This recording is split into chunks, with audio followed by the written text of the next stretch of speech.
Reciban nuestro saludo al iniciar la actividad orientadora de hoy. En la actividad anterior les orientamos aspectos del origen y desarrollo, así como de la morfofisiología tanto macro como microscópica del sistema respiratorio. En la actividad de hoy abordaremos de manera más detallada las funciones del mismo.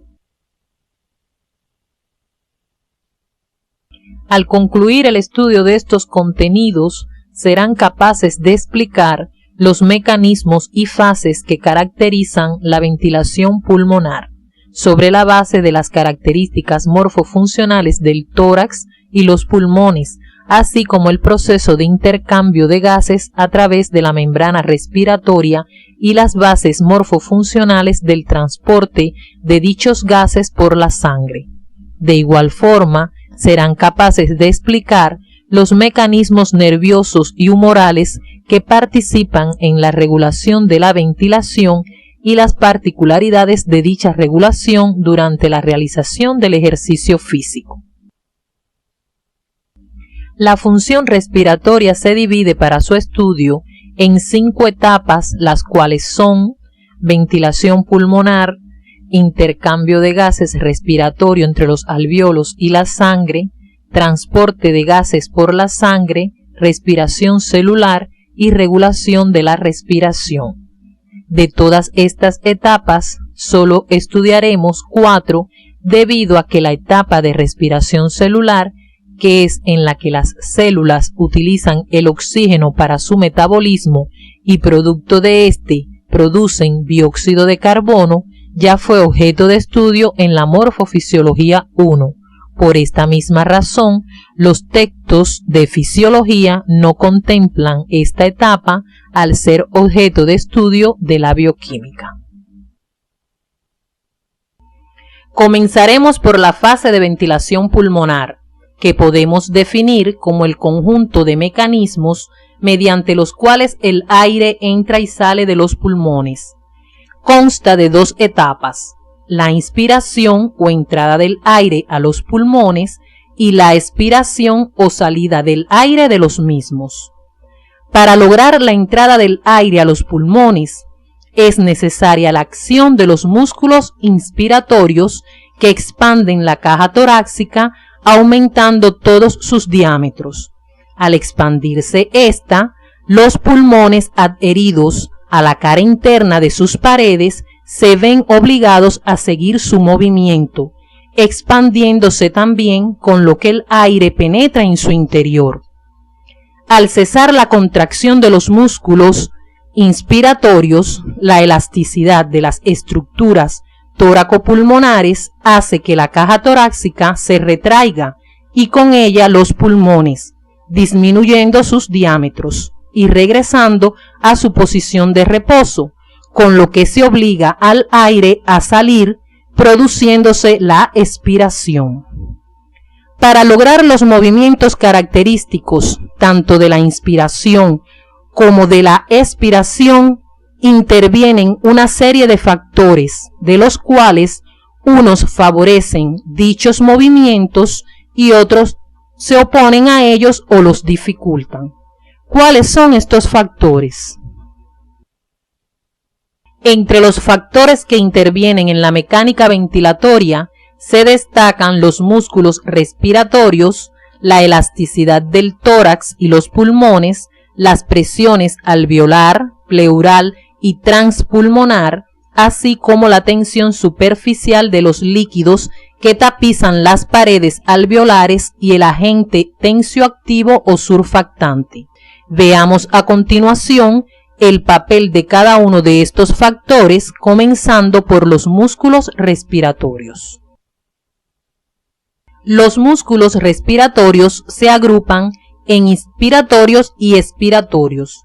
Los inspiratorios son el diafragma, el cual se ocupa de la inspiración normal en reposo, por lo que es el principal músculo inspiratorio, los intercostales externos, los escalenos y los esternocleidomastoideos, entre otros.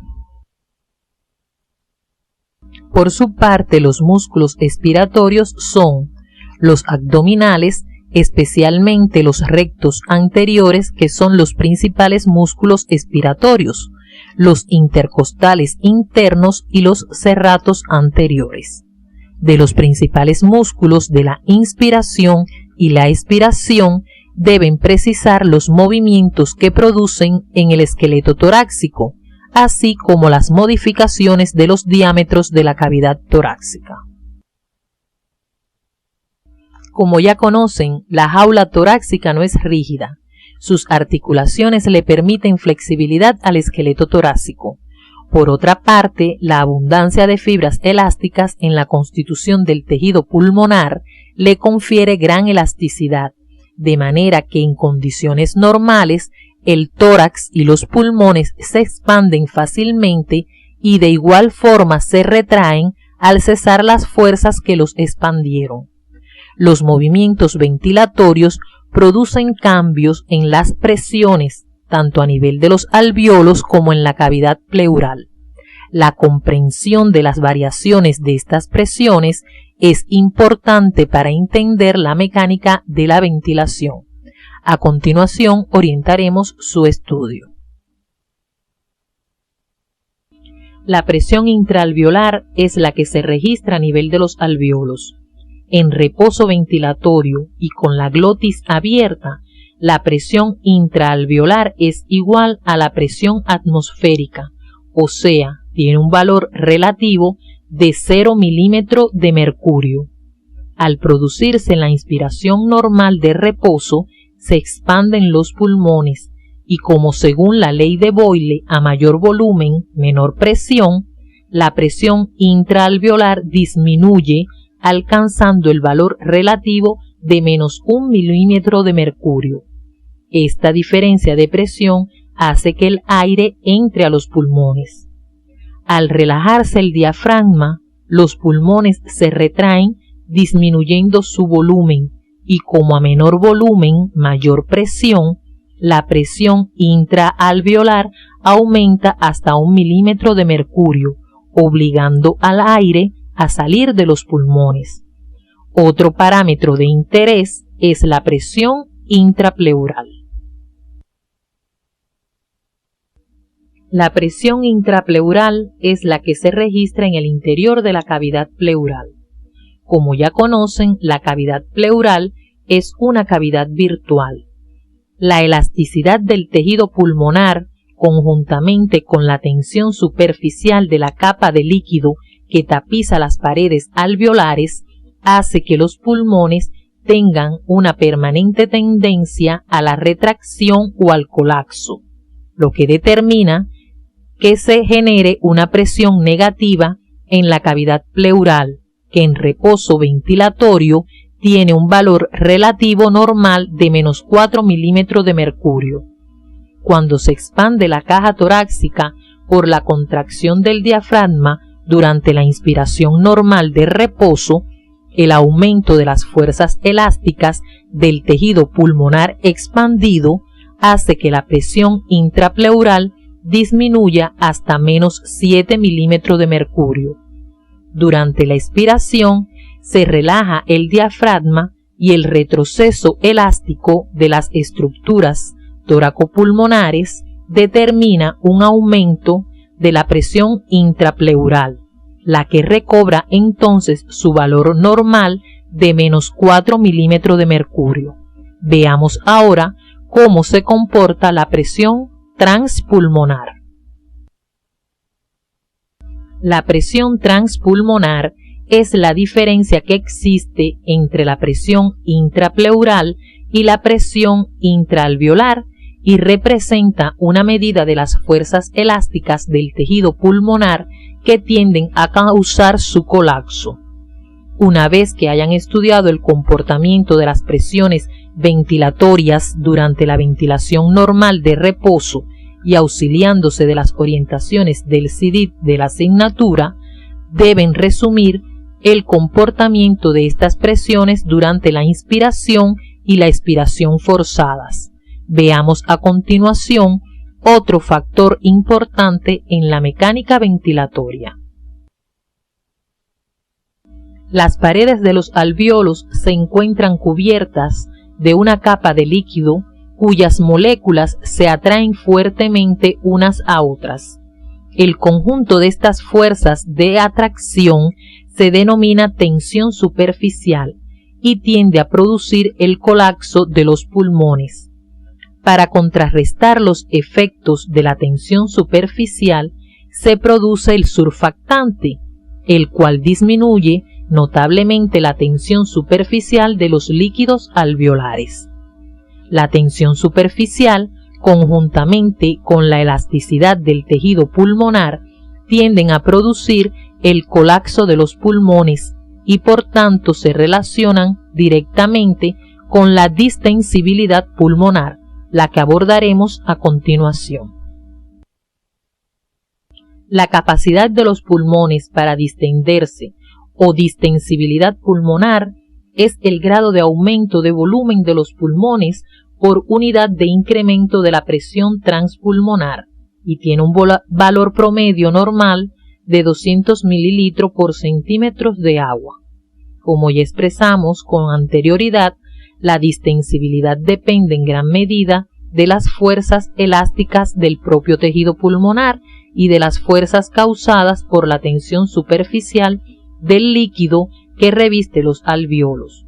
Visto desde otro ángulo, para distender los pulmones se deben vencer las fuerzas antes mencionadas, las cuales tienden a colapsar los alvéolos. ¿Cuáles son los factores que favorecen o se oponen al colapso pulmonar? Los factores que se oponen al colapso pulmonar son la sustancia tensioactiva o surfactante y la presión negativa intrapleural, mientras que los que favorecen el colapso son la elasticidad de las estructuras tóraco-pulmonares y la tensión superficial de los líquidos que revisten la superficie alveolar. Para lograr expandir los pulmones, venciendo la elasticidad del tórax y los pulmones, los músculos inspiratorios deben ejercer una fuerza determinada, lo que nos lleva al concepto de trabajo respiratorio.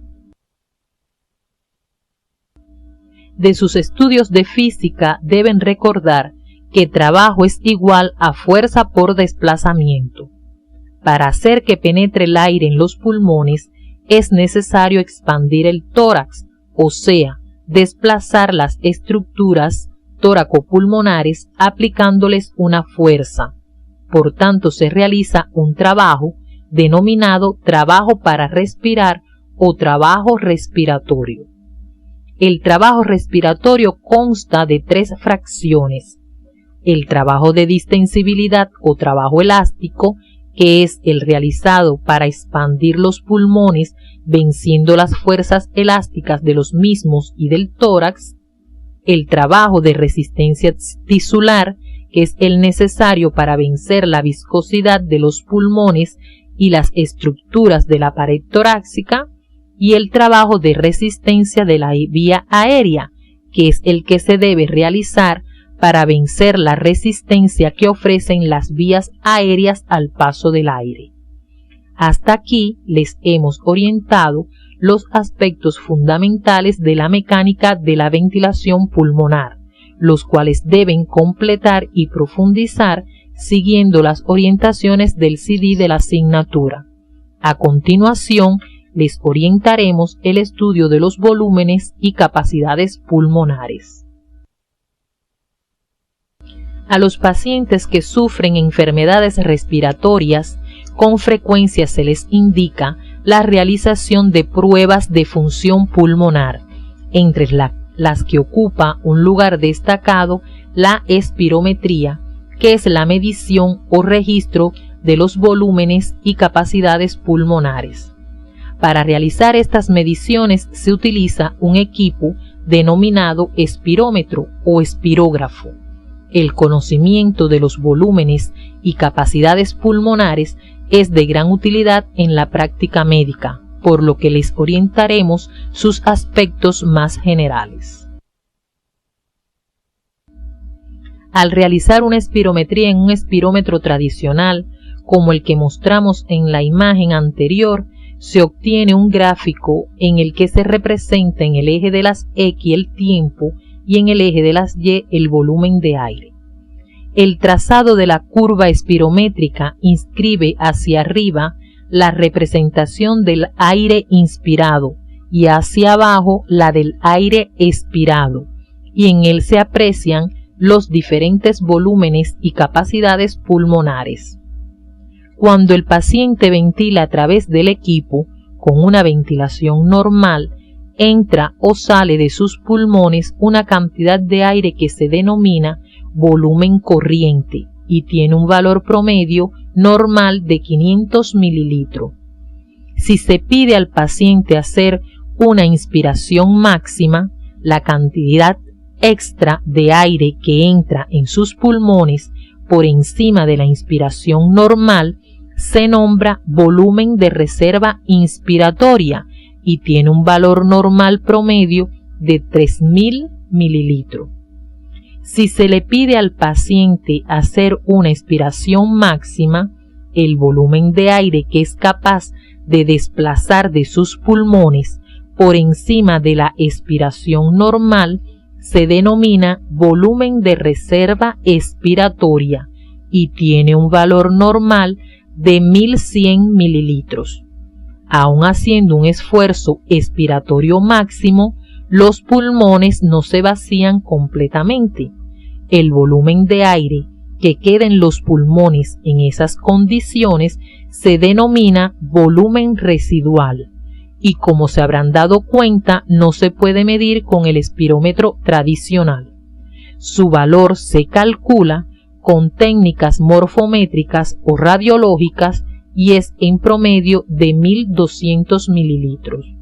Además de los volúmenes pulmonares, existen las capacidades, las cuales resultan de la suma de 2 o más volúmenes. La suma del volumen corriente más el volumen de reserva inspiratoria da lugar a la capacidad inspiratoria, que tiene un valor normal promedio de 3500 mililitros. Si se suman el volumen de reserva expiratoria y el volumen residual, se obtiene la capacidad funcional residual con un valor normal de 2300 mililitros, mientras que si se suman el volumen corriente, el volumen de reserva inspiratoria y el volumen de reserva expiratoria, el resultado se nombra capacidad vital y tiene un valor promedio normal de 4600 mililitros. La suma de los 4 volúmenes se denomina capacidad pulmonar total. Equivale a la cantidad total de aire que pueden contener los pulmones y asciende a unos 5800 mililitros. Debemos destacar que los valores de los volúmenes y capacidades pulmonares varían con el sexo, la talla y la edad. A partir de estos parámetros se pueden calcular los valores ideales de cada individuo. Además de estos, existen otros volúmenes y capacidades de utilidad práctica que veremos a continuación. Entre estos volúmenes y capacidades tenemos la capacidad vital forzada, la que resulta de registrar una expiración forzada o máxima a partir de una inspiración también máxima. Dicho de otro modo, se le pide al paciente que llene al máximo sus pulmones y luego expulse todo el aire lo más rápido que le sea posible. Su valor en volumen es igual al de la capacidad vital. Además, es de interés el volumen expiratorio forzado en el primer segundo, que es el volumen de aire que se desplaza durante el primer segundo de la capacidad vital forzada y normalmente tiene un valor mayor del 80% del volumen de esta. Tanto la capacidad vital forzada como el volumen expiratorio forzado en el primer segundo tienen gran utilidad práctica en el diagnóstico pronóstico y evolución de los trastornos ventilatorios, los que resumiremos a continuación. Los trastornos de la ventilación son de tres tipos: obstructivos, restrictivos y mixtos. En los trastornos ventilatorios de tipo obstructivos, como su nombre lo indica, se produce obstrucción de las vías respiratorias, limitando fundamentalmente la salida del aire o expiración.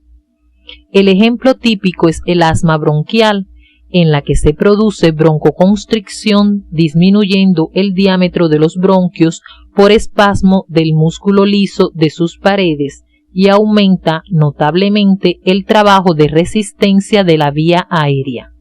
En este tipo de trastorno ventilatorio disminuye el volumen expiratorio forzado en el primer segundo, mientras que la capacidad vital forzada suele ser normal. Los trastornos restrictivos se caracterizan por afectar la elasticidad del tórax y los pulmones y limitar la expansibilidad tóraco-pulmonar. Afectan fundamentalmente la entrada del aire o inspiración. Un ejemplo típico de este tipo de trastorno ventilatorio es la fibrosis pulmonar, en la que la proliferación de fibras colágenas en el tejido pulmonar limita la capacidad de los pulmones para distenderse.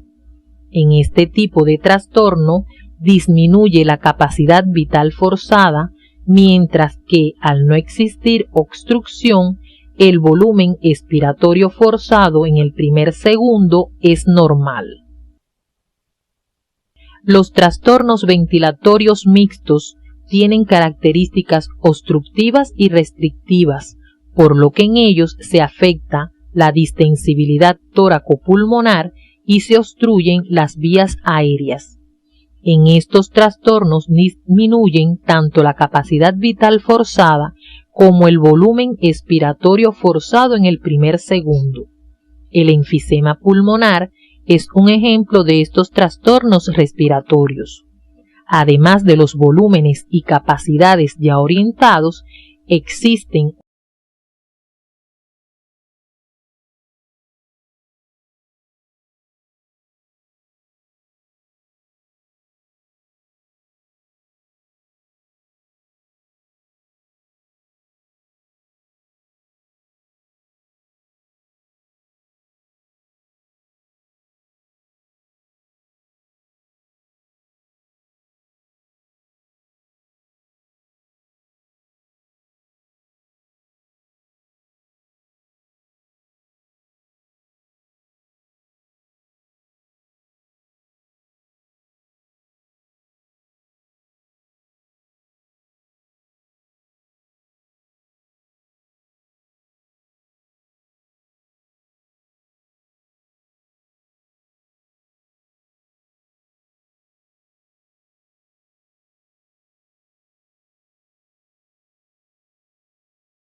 unas 20 veces mayor y oscila entre 400 y 450 mililitros por minuto por milímetro de mercurio de gradiente de presión.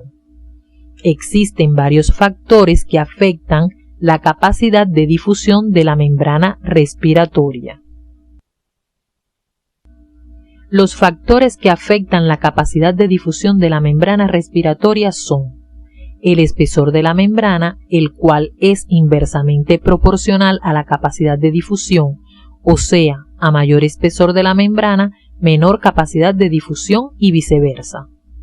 La superficie o área de la membrana, que es directamente proporcional a la capacidad de difusión, de modo que a mayor superficie o área de membrana, mayor capacidad de difusión y viceversa. El gradiente de presión del gas a ambos lados de la membrana es también directamente proporcional a la capacidad de difusión. A mayor gradiente de presión, mayor capacidad de difusión. Por último, tenemos el coeficiente de difusión del gas en la sustancia propia de la membrana, el cual es directamente proporcional a la capacidad de difusión, con la particularidad de que es una constante propia para cada gas. El dióxido de carbono tiene una solubilidad 20 veces mayor que el oxígeno. Con la ayuda del profesor, analicen las relaciones de las variaciones de cada uno de estos factores con las variaciones que determinan en la capacidad de difusión de la membrana y las posibles causas de dichas variaciones. A continuación abordaremos otro factor de importancia en el intercambio de gases a través de la membrana respiratoria. El éxito del intercambio de los gases respiratorios a través de la membrana no solo depende de la ventilación alveolar, sino también del flujo sanguíneo pulmonar. Ambos son imprescindibles para la hematosis y de su relación surge un parámetro importante que es la relación ventilación pulmonar, flujo sanguíneo pulmonar o relación ventilación-perfusión. Veamos a continuación aspectos de interés de esta relación. En la imagen se muestra el diagrama presión parcial de oxígeno, presión parcial de dióxido de carbono, ventilación alveolar, flujo sanguíneo pulmonar, en el que se aprecia que cuando la ventilación alveolar es normal y el flujo sanguíneo pulmonar también, las presiones parciales de oxígeno y dióxido de carbono en los alvéolos son normales y la relación ventilación-perfusión es normal. Existe entonces un intercambio gaseoso adecuado. Sin embargo, cuando alguno de estos dos factores se altera, se afecta el intercambio gaseoso. Partiendo del valor normal de la relación en la curva, si disminuye el valor de la relación, o sea, si tiende a cero, quiere decir que existe alteración de la ventilación pulmonar. Contrariamente, si el valor de la relación aumenta, o sea, si tiende a infinito, entonces se encuentra disminuido el flujo sanguíneo pulmonar. Una vez que el aire llega a los alvéolos, se produce el intercambio de los gases a través de la membrana respiratoria o barrera aire-sangre. Como vimos anteriormente, el aire alveolar tiene una presión parcial de oxígeno de 104 milímetros de mercurio, mientras que la sangre venosa, que llega a los alvéolos por los extremos arteriales de los capilares pulmonares, tiene una presión parcial de oxígeno de solo 40 milímetros de mercurio. Esta diferencia determina la existencia de un gradiente de presión de oxígeno de 64 milímetros de mercurio a ambos lados de la membrana, que lo hace difundir desde el alvéolo al capilar.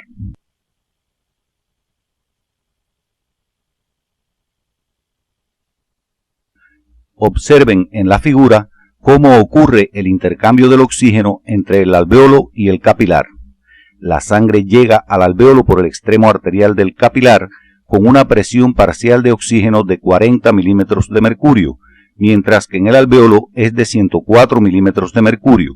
Esta diferencia hace difundir el oxígeno desde el alvéolo al capilar a través de la membrana, hasta que se equilibran las presiones parciales del gas. Fíjense en la curva que representa el transcurso del proceso de difusión en condiciones normales. Vean que cuando la sangre ha recorrido el primer tercio del capilar, está casi totalmente saturada de oxígeno, lo que demuestra que permanece en el capilar alrededor de 3 veces el tiempo necesario para saturarse de dicho gas, lo que constituye una reserva importante en la capacidad de transporte de oxígeno. Una vez que el oxígeno difunde del alvéolo a la sangre, el 97% es transportado por esta unido a la hemoglobina, mientras que el 3% restante se transporta disuelto en el plasma. La sangre oxigenada llega a los capilares tisulares, donde cede su oxígeno al líquido intersticial y éste a las células. La sangre, oxigenada en los pulmones, impulsada por el ventrículo izquierdo y transportada por el sistema arterial, llega a los capilares tisulares con una presión parcial de oxígeno de 95 milímetros de mercurio, debido a la mezcla de sangre arterial y venosa que se produce en las venas pulmonares y el corazón. La presión parcial de oxígeno en el intersticio es de 40 milímetros de mercurio, mientras que en las células es en promedio de 23. Estas diferencias de presión proporcionan las fuerzas suficientes para hacer difundir el oxígeno desde los capilares al intersticio, para luego difundir de este hacia el interior de las células. La sangre, que ya ha dejado de ser arterial para convertirse en venosa, abandona los capilares tisulares con una presión parcial de oxígeno de solo 40 milímetros de mercurio. Veamos a continuación otro aspecto de interés del transporte de oxígeno por la sangre. La gráfica muestra la curva de disociación oxígeno-hemoglobina. En ella se representa en el eje de las X la presión parcial de oxígeno y en el de las Y a la izquierda el porcentaje de saturación de la hemoglobina y a la derecha la cantidad de hemoglobina saturada de oxígeno, pero expresada en volúmenes por ciento. La curva indica el porcentaje de la hemoglobina que se satura de oxígeno en la medida en que varía la presión parcial de este gas, o dicho de otra forma, la curva da una idea de la cantidad de oxígeno que se une a la hemoglobina en la medida en que varía la presión parcial de dicho gas. Observen que cuando la presión parcial de oxígeno es alta, como sucede en los alvéolos, el 97% de la hemoglobina se satura del gas, por lo que la sangre que sale de los pulmones lo hace cargada de oxígeno. Sin embargo, en los tejidos donde la presión parcial de oxígeno es baja, la hemoglobina solo se satura al 70%, por lo que el gas se desprende de la misma y difunde al líquido intersticial, permitiendo su transporte. A partir del estudio de esta curva de disociación y utilizando la bibliografía orientada en el CD de la asignatura, profundicen en el hecho de que cuando existen altas presiones parciales de dióxido de carbono, la hemoglobina libera el oxígeno, lo que facilita su transporte. Este hecho se denomina efecto Bohr. Al observar la curva nos preguntamos, ¿qué cantidad de oxígeno es capaz de transportar la sangre? Considerando una concentración de hemoglobina de 15 gramos por cada 100 mililitros de sangre y conociendo que 1 gramo de hemoglobina transporta 1,34 mililitros de oxígeno, entonces por cada 100 mililitros de sangre se transportan 20,1 mililitros del gas, lo que se expresa como una capacidad de transporte de oxígeno de 20 volúmenes por ciento.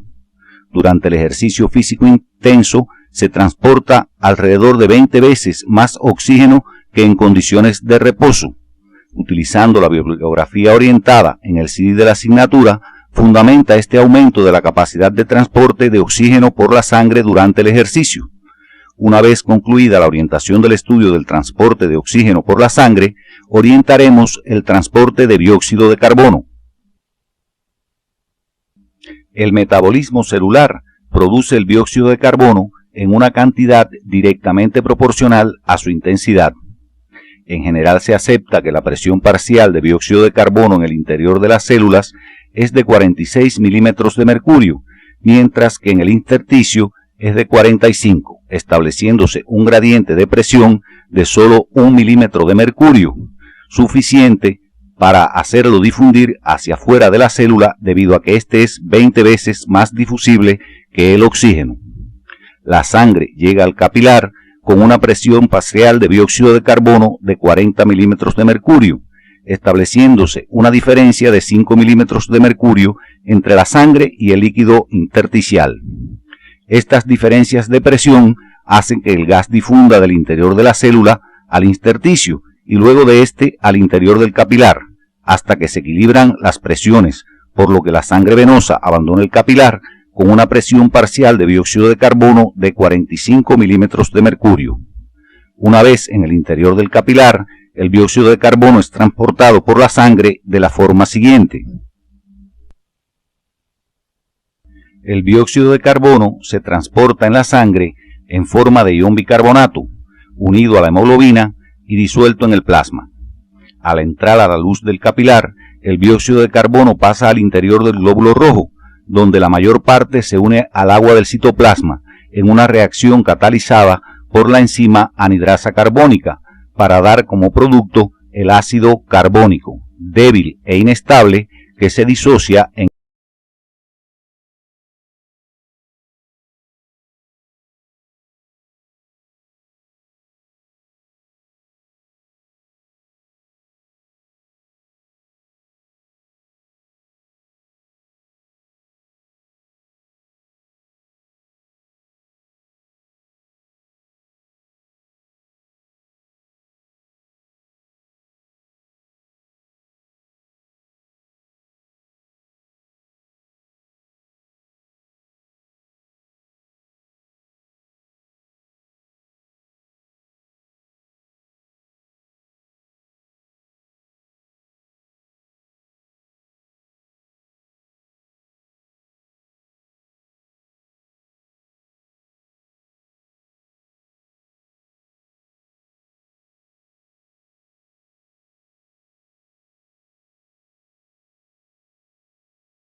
cardiovascular. Analicen el efecto que ejerce sobre el centro respiratorio la disminución del pH de los líquidos corporales. A continuación, orientaremos el estudio del papel regulador del oxígeno.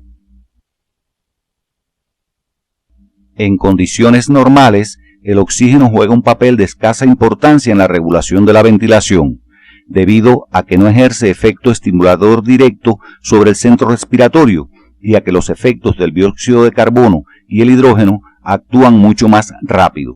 Sin embargo, en algunos estados patológicos en que permanecen casi constantes las cantidades de dióxido de carbono e hidrógeno y disminuye la de oxígeno, este adquiere gran importancia como agente regulador de la ventilación.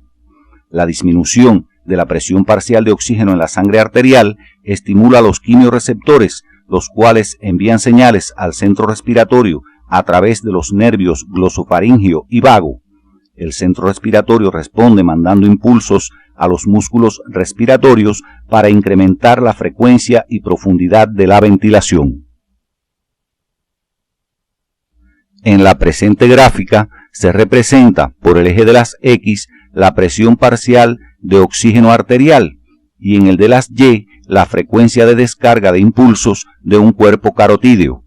La curva representa cómo varía la frecuencia de descarga de los quimiorreceptores ante cambios en la presión parcial de oxígeno de la sangre que los irriga. De forma general, en la medida que disminuye la presión parcial de oxígeno de la sangre arterial, aumenta la frecuencia de descarga de impulso de los quimiorreceptores, pero observen cómo, cuando la presión parcial de oxígeno de la sangre arterial cae por debajo de su valor normal de 95 milímetros de mercurio, el aumento de la frecuencia de descarga de impulso de los quimiorreceptores se acelera considerablemente. Vean además cómo el mayor aumento de la frecuencia de descarga de los quimiorreceptores se produce cuando la presión parcial de oxígeno desciende a valores entre 90 y 60 milímetros de mercurio. El ejercicio físico es una condición que impone una gran sobrecarga de trabajo al aparato respiratorio al incrementarse notablemente la demanda de oxígeno de los músculos. Durante el ejercicio físico intenso, el suministro de oxígeno puede elevarse hasta 20 veces su valor normal. En el mismo, aumenta considerablemente la producción de dióxido de carbono. Sin embargo, este no aumenta mucho su presión parcial en los líquidos corporales, debido a que en la misma medida en que aumenta su producción y paso a la sangre, aumenta casi en proporción lineal la ventilación alveolar y con ella su eliminación, de modo que casi no aumenta su presión parcial en sangre. ¿Cómo entonces se explican el gran aumento de la frecuencia respiratoria y la profundidad de la ventilación que se produce durante el ejercicio intenso? Durante el ejercicio físico, además de los mecanismos reguladores ya estudiados, actúan factores de control adicionales que consisten en señales nerviosas que parten de la corteza motora primaria y llegan al centro respiratorio para incrementar la ventilación. Además, durante el ejercicio se estimulan propioceptores de músculos, tendones y cápsulas articulares, sobre todo de las extremidades, que también envían su información al centro respiratorio para excitarlo aún más. Se considera que estas señales explican la mayor parte del incremento de la ventilación que caracteriza al ejercicio físico intenso, mientras que los mecanismos humorales establecen el ajuste final de la regulación. Al terminar nuestra actividad orientadora de hoy, arribamos a las siguientes conclusiones. La ventilación pulmonar es la fase de la función respiratoria que garantiza el intercambio del aire entre los alvéolos y la atmósfera. Los volúmenes y capacidades pulmonares, el volumen de ventilación alveolar minuto y la razón ventilación alveolar flujo sanguíneo pulmonar son parámetros de gran utilidad por cuanto proporcionan elementos objetivos para su estudio. El intercambio de los gases respiratorios a través de la barrera aire-sangre se realiza por un mecanismo de difusión dependiente de un gradiente de presión. La capacidad de difusión depende de la superficie y espesor de la membrana, el gradiente de presión y el coeficiente de difusión de los gases. La principal forma de transporte del oxígeno es unido a la hemoglobina, mientras que la del dióxido de carbono es en forma de ion bicarbonato. La función respiratoria se regula por mecanismos nerviosos a partir del centro respiratorio del tronco encefálico y por mecanismos humorales en los que intervienen el dióxido de carbono, los hidrogeniones y el oxígeno. Durante el ejercicio físico, el papel principal en la regulación de la ventilación corre a cargo de señales nerviosas procedentes de la corteza motora primaria y los propioceptores, mientras que los factores humorales proporcionan el ajuste final de la ventilación. En la actividad de hoy orientamos el estudio de las etapas que caracterizan el funcionamiento del sistema respiratorio, la ventilación pulmonar, el proceso de intercambio del oxígeno y el dióxido de carbono entre los alvéolos y los capilares pulmonares, el transporte de dichos gases por la sangre y los mecanismos que regulan la función respiratoria, tanto en reposo como en el ejercicio.